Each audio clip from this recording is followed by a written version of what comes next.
Степан Кадашников. Ветер войны.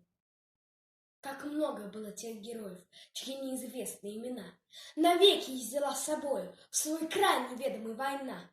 Они сражались беззаветно, патрон последний берегли. Их имена приносят ветром, печальным ветром той войны. Порой слышны на поле боя через десятки мирных лет. Прикрой меня, прикрой, Коля, и вспыхнет вдруг ракеты свет. А Коля в этом тихом поле лежит, не встанет никогда. Лишь горький ветер нам порой напомнит страшные года. Сегодня мало кто заплачет, придя к могилам той войны. Но это все-таки не значит, что позабыли Колю мы. Мы помним это горе. Осталась в памяти война. И русское родное поле приносит ветром имена.